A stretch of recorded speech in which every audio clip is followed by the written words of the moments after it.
11th question, state whether the following are true और false, justify your answer. 5 part दे रखे नीचे, आपने बताना है कि ये ट्रू है या फॉल्स है, और अगर ट्रू या फॉल्स है तो उसका रीज़न भी आपने बताना है। पहला part, the value of tangent A is always less than 1।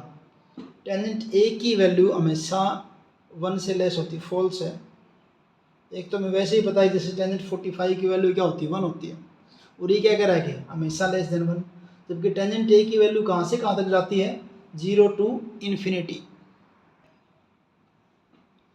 Value of tangent A increases from 0 to infinity, और साथ में आल्सो टेंजेंट 45 क्या था आपका 1, जबकि यहाँ तो क्या कह रहा है कि टेंजेंट ए की वैल्यू हमेशा 1 से क्या रहेगी, लेस रहेगी।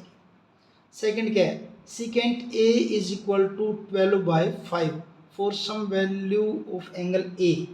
किसी एंगल की वैल्यू ए जो कोई भी एंगल है जिसकी वैल्यू 12/5 हो सकती है या नहीं हो सकती, बिल्कुल हो सकती। क्यों? क्योंकि सीकेंट की वैल्यू कहाँ से कहाँ जाती है, 1 टू इन्फिनिटी तक जाती है। ये ट्रू है आपका। ओरिजिन क्या है, value of secant A increases 0 to infinity, क्योंकि सीकेंट ए की वैल्यू कहाँ से कहाँ तक जाती है, 0 से इन्फिनिटी तक जाती है। थर्ड पार्ट क्या है, cos A is the abbreviation used for cosecant of angle A. Cos A कह रहा है कि कोसिकेंट ऑफ एंगल ए, ये फॉल्स है। कोसिकेंट नहीं होता, ये क्या होता है आपका, कोसाइन होता है, ये फॉल्स है। क्या आपका ये फॉल्स है?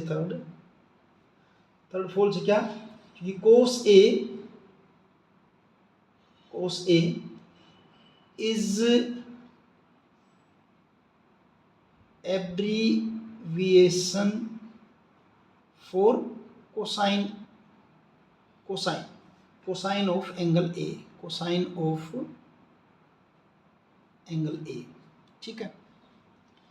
और fourth part, cot A is the product of cot and A. Cot A जो है, कोट ए, ये कह रहे कोट की और ए की क्या है, प्रोडक्ट है, ये भी फॉल्स है। भी ये तो सिंबल है, आप इनको अलग नहीं कर सकते, क्या फॉल्स है। ये रेशियो है तो, because coat A is 1 symbol, because coat A is 1 symbol. ये तो एक सिंबल है किसकी, रेशियो बताने के लिए, किसकी, बेस की और परपेंडिकुलर की। इज 1 सिंबल, ये तो कोई सिंबल है रेशियो को बताने के लिए।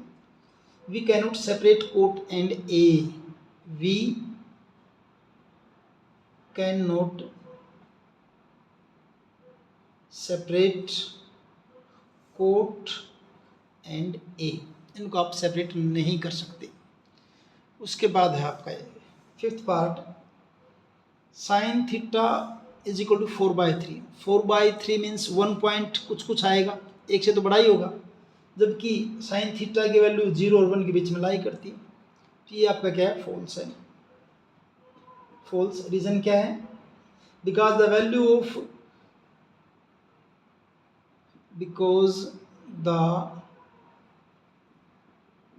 Of sine theta always lies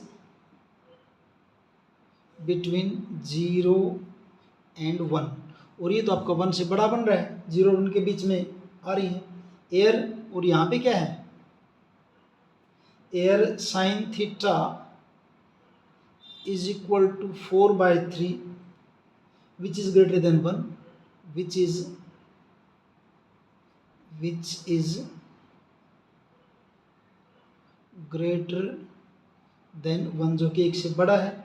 तो ऐसा पॉसिबल नहीं हो, it is not possible, it is not possible. तो इस ढंग से आपका ये 11th क्वेश्चन कंप्लीट और आपकी एक्सरसाइज भी कंप्लीट है। वीडियो अगर अच्छे से समझ में आया है तो लाइक कीजिए, चैनल को सब्सक्राइब कीजिए, अपने दोस्तों के साथ शेयर कीजिए। मिलते हैं अगले वीडियो में। Thank you.